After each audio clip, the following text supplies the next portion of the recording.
Assalamualaikum warahmatullahi wabarakatuh. Bismillahirrahmanirrahim. Alhamdulillahirabbil alamin. Assalatu wassalamu ala asrofil anbiya'i wal mursalin sayyidina wa maulana Muhammadin wa ala alihi wa ashabihi ajmain, amma ba'du. Kami ucapkan selamat datang dan selamat bergabung kembali pada kanal YouTube Kantor Kementerian Agama Kabupaten Blitar. Kami hadir untuk menyajikan informasi, edukasi, dan inspirasi keagamaan bagi seluruh masyarakat dimanapun Anda berada. Podcast kali ini terselenggara atas kerjasama antara Kantor Kementerian Agama Kabupaten Blitar bersama KPRI Al-Ukhwah Kantor Kementerian Agama Kabupaten Blitar. Sobat Kantor Kementerian Agama Kabupaten Blitar yang kami banggakan, episode kali ini bersama saya Dina Fitrasari akan mengusung tema Maulid Nabi Muhammad SAW, dan sudah hadir bersama saya Bapak Kiai Haji Farmadi SAG MHI. Mari kita sapa terlebih dahulu. Assalamualaikum Bapak, bagaimana kabarnya? Assalamualaikum warahmatullahi wabarakatuh. Alhamdulillah, kabar Baik ya Bapak ya. Sihat walafiat. Mbak Dina sehat? Alhamdulillah Bapak. Alhamdulillah. Ya.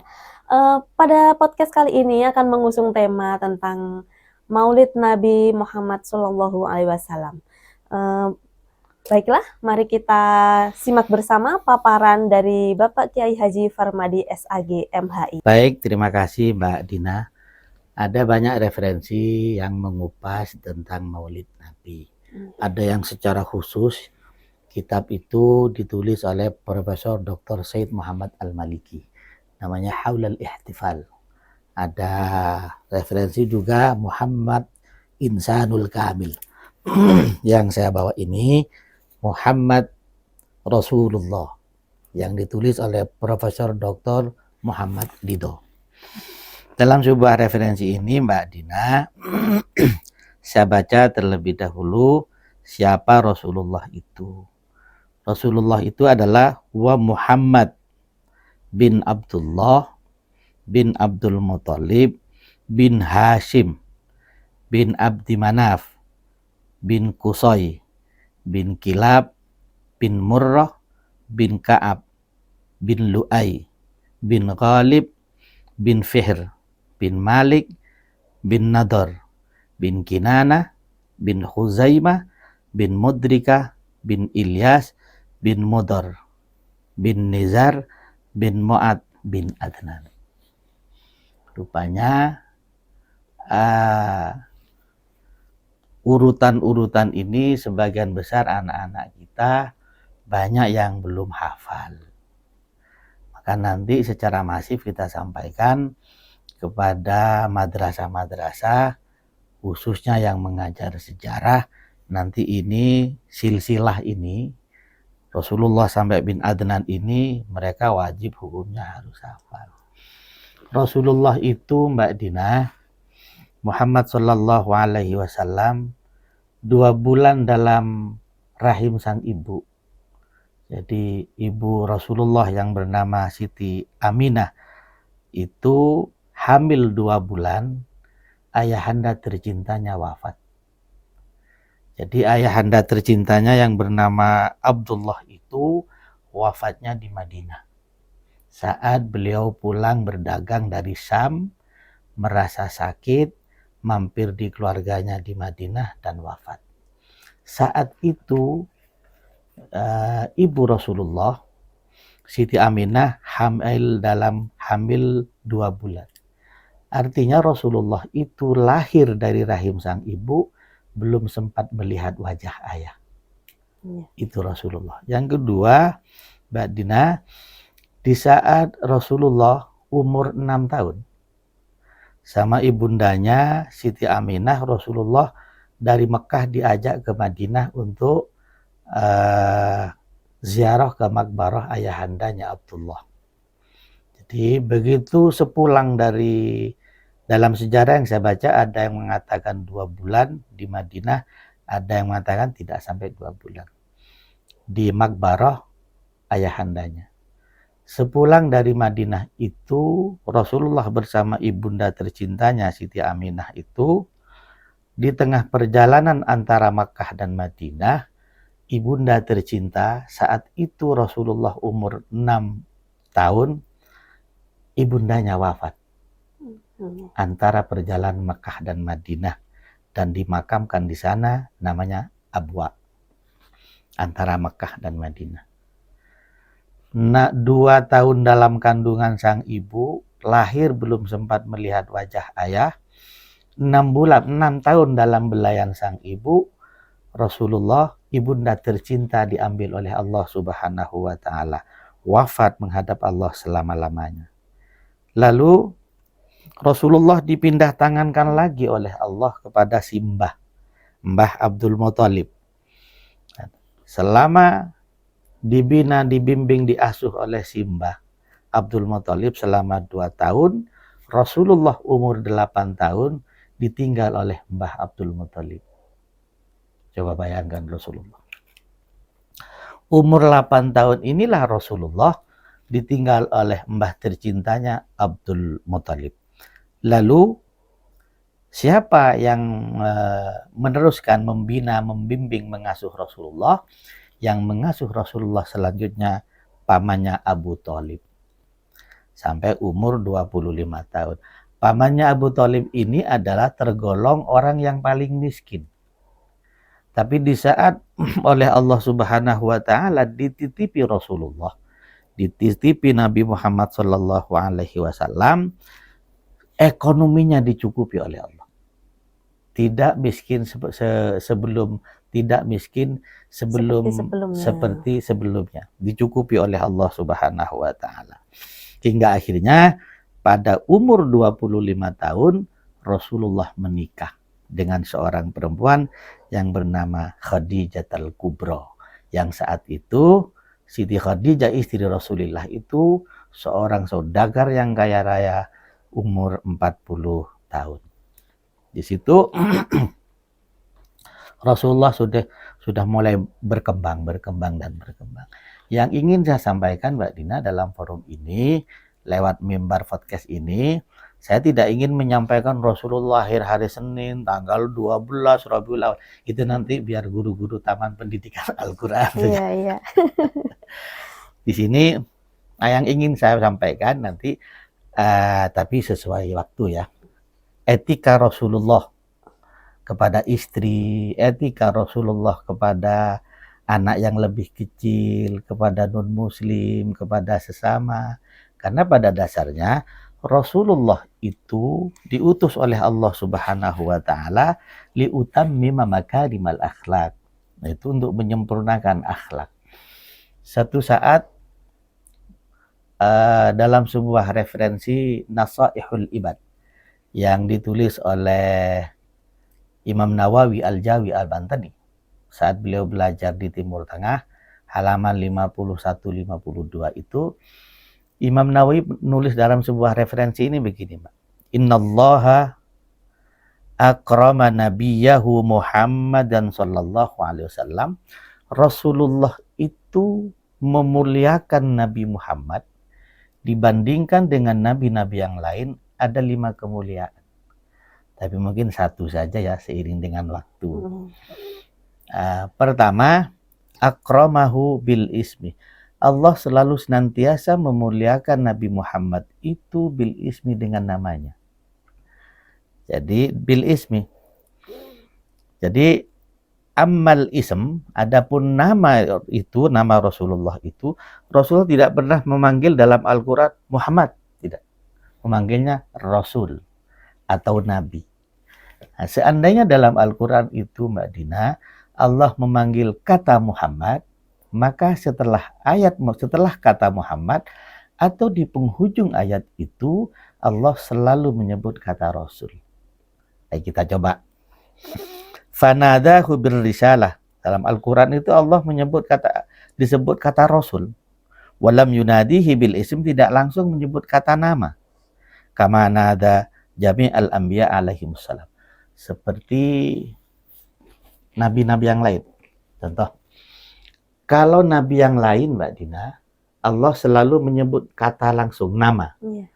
Nabi Nuh misalnya. Walaqad arsalna Nuhan ila qaumihi. Jadi Allah mengutus Nabi Nuh. Nah, kata Nuh langsung, Iya. Nabi Nuh. Bahkan juga Nabiullah Ibrahim dan Ismail, Allah menyebutnya kata Ibrahim, kata Ismail. Wa id yarfa'u Ibrahimul qawaida minal baiti wa Ismail. Rabbana taqabbal minna ila akhiril ayat. Dalam Al-Quran lagi Musa. Qala Musa maji'tum bihis-sihr. Innallaha sayubtilu. Innallaha la yuslihu amalal mufsidin. Selalu menyebut kata nama. Bahkan Nabi Adam sekalipun, Mbak Dina, Allah menyebutnya kata Adam. Ya Adamu uskun anta wa zawjukal jannah. Wahai Adam, silakan engkau bersama istrimu bertempat tinggal di surga. Nyebut nama. Tapi giliran Allah menyebut kata Muhammad, Rasulullah, menyebutnya kata Rasul. Contoh, laqad ja'akum rasulun min anfusikum. Rasul itu adalah Nabi Muhammad. Laqad kana lakum fi rasulillahi. Rasul itu Nabi Muhammad. Bahkan Allah juga dalam ayat yang lain, Allah menyebut kata Nabi. Ya ayuhan Nabi, wahai Nabi. Qul li azwajika, sampaikan pada istri-istrimu. Ini terkait dengan jilbab. Nah, seandainya Allah dalam Al-Quran itu menyebut kata Muhammad, setelah kata Muhammad atau di penghujung ayat itu Allah menyebut kata Rasul. Maka Muhammadun. Nah, Muhammad kan aba ahadim mir rijalikum walakin Rasulullah. Di belakang ada Rasul. Muhammad di depan. Ini ada yang langsung bergandengan. Muhammadur Rasulullah. Asidda alal kufar. Langsung. Inilah Mbak Dina, oleh Rasulullah direalisasikan dalam kehidupan nyata. Betapa Rasulullah itu berakhlakul karimah bersama anak kecil, orang yang lebih muda, lebih tua, kepada istri, bahkan juga kepada non-muslim sekalipun. Artinya apa, Mbak Dina? Al-Quran itu mengajarkan kita untuk manggil seseorang itu tidak manggil langsung, misalnya Mbak Dina, atau mungkin Mbak Nisa, Mbak Nisa, apa adik, apa Mbak Yu. Etika. Bentuk penghormatan gitu ya. Bentuk penghormatan. Atau kalau kepala madrasah, Pak Kepala Madrasah, Pak Guru, Bu Guru, begitu. Ya. Iya. Nah, suatu saat Mbak Dina, pernah Rasulullah Muhammad SAW berjalan bersama sahabat Rasulullah Abu Bakar.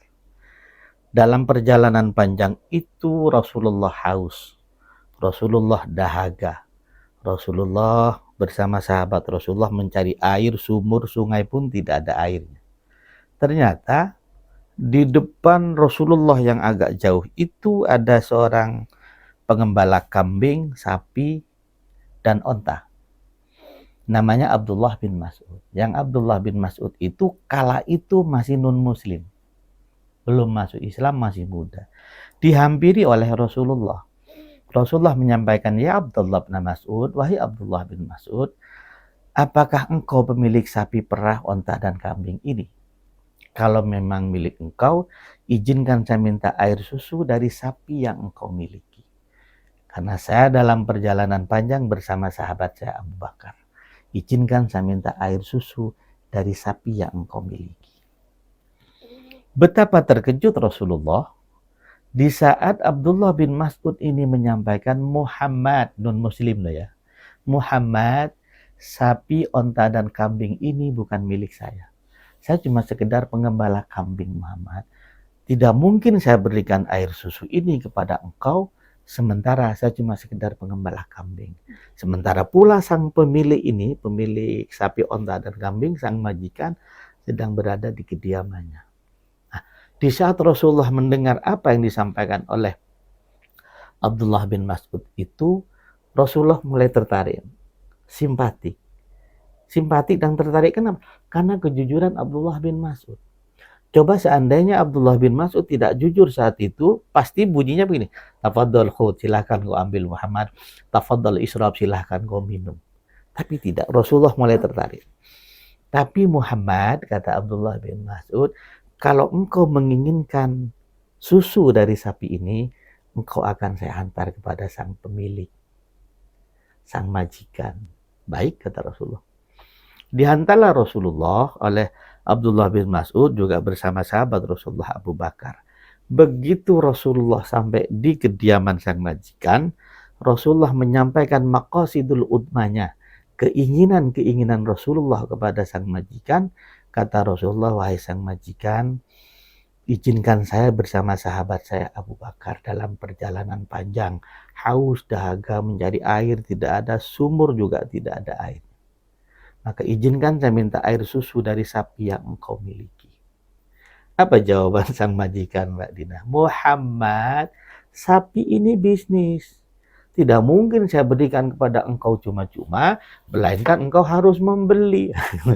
Saat itu, Mbak Dina, Rasulullah sempat mengangkat kedua belah tangannya, bermohon dan berdoa kepada Allah. Ya Allah, anugerahkan pada sang majikan ini, ya Allah, untuk berubah cara berfikirnya, cara pandangnya, ya Allah, hingga akhirnya saya dianugerahi segelas susu untuk menyambung hidup bersama sahabat saya Abu Bakar. Akhirnya Rasulullah yujarribu nafsahu ayas'ala marraba namar. Setelah Rasulullah berdoa, Rasulullah mencoba meminta lagi kepada sang majikan, wahai sang majikan, bagaimana seandainya yang saya minta sapi, susu dari sapi yang kurus kering, fi yaminika, yang ada di sebelah kanan engkau. Sang majikan beranggapan bahwasanya sapi yang kurus kering tadi itu tidak ada air susunya. Tapi apa yang terjadi? Biidznillah wa biqudratillah, salah satu mukjizat Rasulullah, begitu sapi itu dipegang oleh Rasulullah, gemuk seketika. Diperas oleh Rasulullah. Begitu Rasulullah mendapat air susu tadi itu, justru orang yang pertama kali dipersilahkan minum oleh Rasulullah, Abdullah bin Mas'ud. Ya Abdullah bin Mas'ud, tafadhal israb awalan. Wahai Abdullah bin Mas'ud, silahkan engkau minum duluan. Apa kata Abdullah bin Mas'ud? Muhammad, dari tadi engkau mencari air, dari tadi engkau mencari susu, tapi kenapa Muhammad? Di saat engkau menemukan susu, justru saya seorang pembantu non-muslim di hadapan sang majikan dipersilahkan minum susu duluan. Apa kata Rasulullah? Susu ini sudah halal. Juragan engkau sudah menyampaikan kepada saya, maka silahkan engkau minum dulu. Saat itu Abdullah bin Mas'ud juga tertarik pada Rasulullah, simpati pada Rasulullah. Maka Muhammad, betapa agung akhlakmu, betapa mulia akhlakmu Muhammad. Maka saat ini Muhammad, izinkan saya masuk Islam di hadapan engkau. Disaksikan oleh sahabat engkau Abu Bakar dan sang majikan. Asyhadu an la ilaha illallah wa asyhadu annaka ya Muhammad Rasulullah. Abdullah bin Mas'ud masuk Islam karena akhlak Rasulullah Muhammad SAW. Yang kedua, yang dipersilahkan minum oleh Rasulullah sang majikan. Wahai sang majikan medit itu ya. Wahai sang majikan, silahkan engkau minum susu ini. Susu ini halal bagi saya, kau hadiahkan pada saya. Maka kali ini saya hadiahkan pada engkau.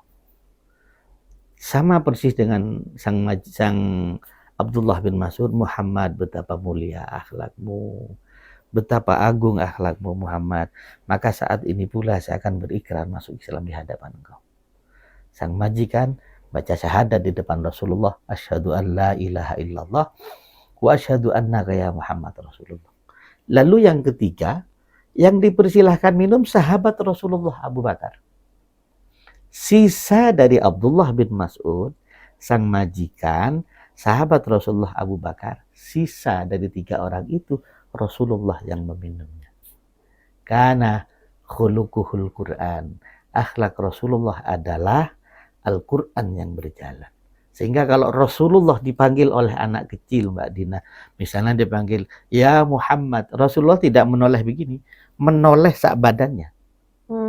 Bukan kayak saya dipanggil, apa? Menoleh sak badannya. Dipanggil anak kecil. Ini salah satu etika Rasulullah pada anak kecil, etika Rasulullah kepada non-muslim. Ada pernah satu saat Rasulullah, ini salah satu etika Rasulullah bersama istri ya. Iya. Pernah satu saat Mbak Dina, Rasulullah pulang dari masjid terlalu malam.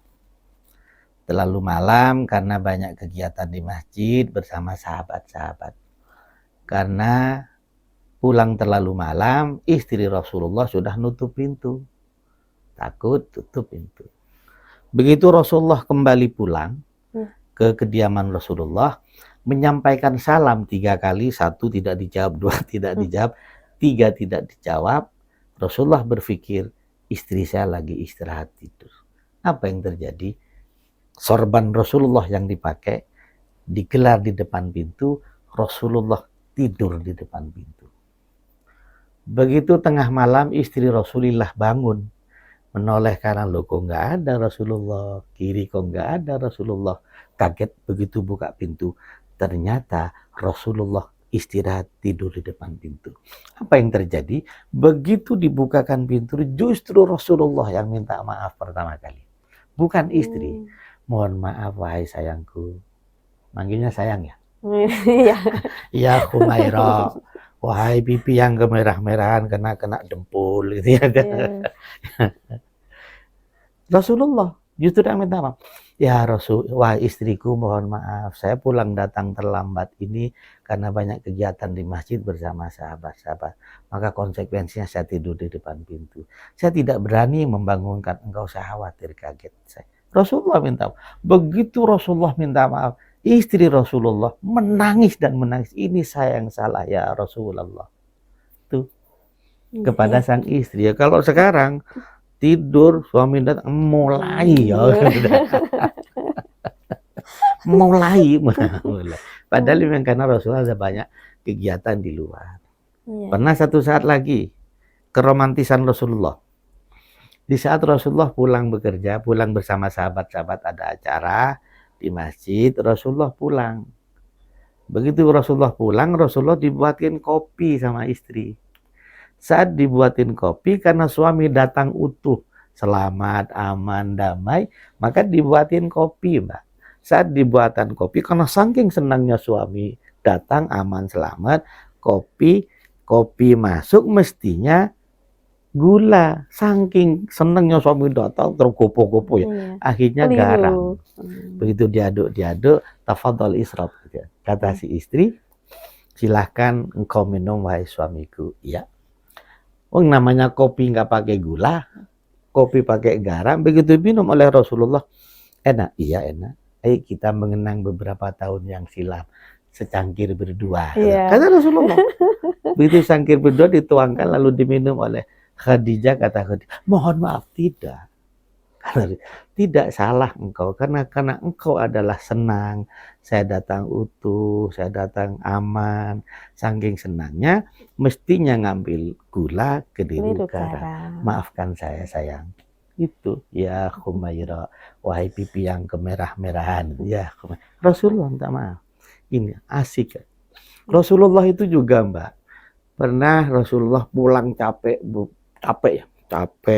perang bla bla bla, Rasulullah tidur di pangkuan Khadijah.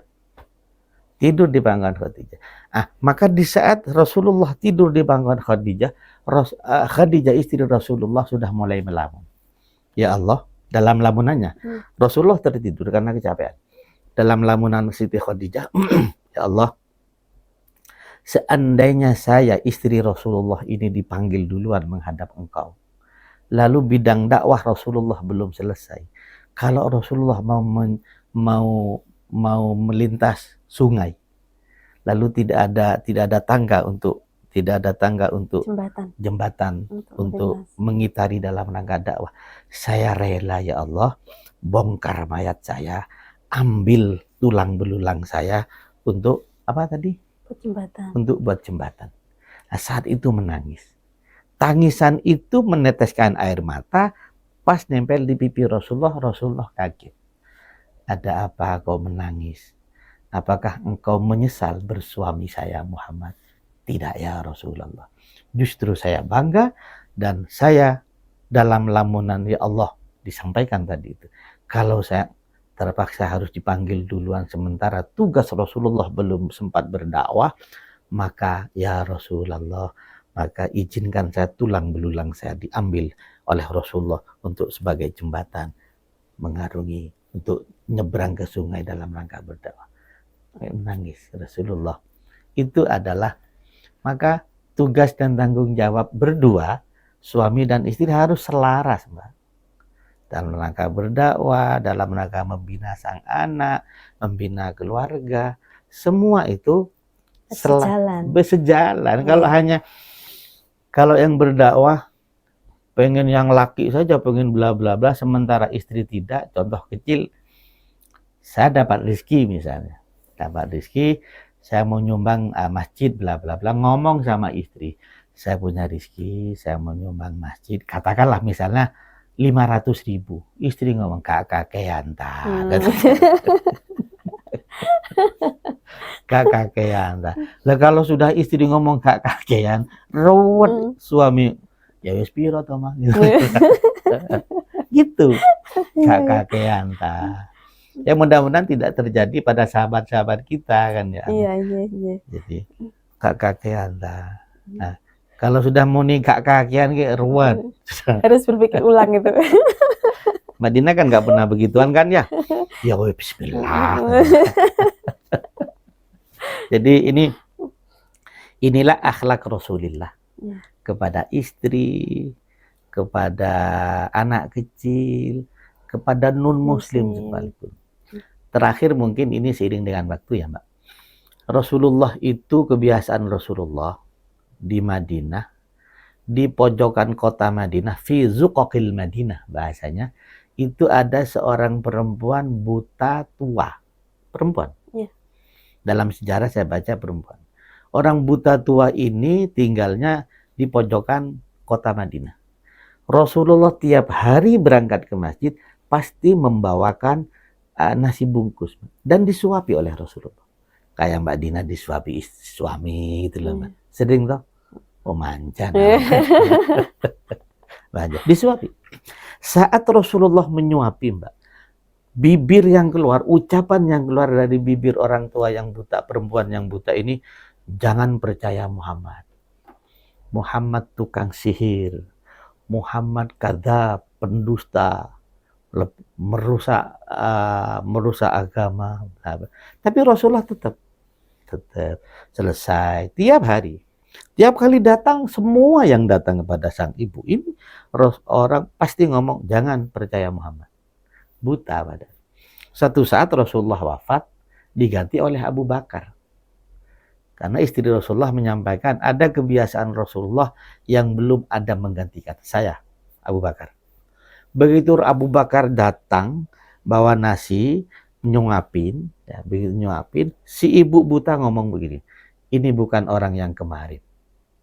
Tangannya kaku, cara nyuapinya kaku, bukan orang yang kemarin. Kelihatan berbeda, terasa berbeda. Kan beda tuh saat Mbak Dina disuapin suami dengan disuapi ayah kan beda itu.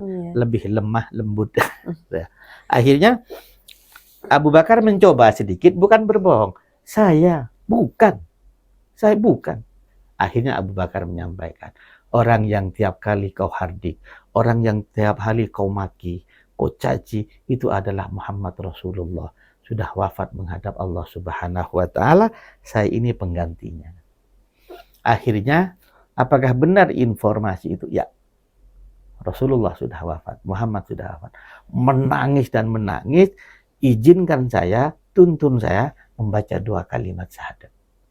Syahadu an la ilaha illallah wa asyhadu anna Muhammadar Rasulullah. Ini mungkin cerita singkat tentang bermaulid Nabi. Iya.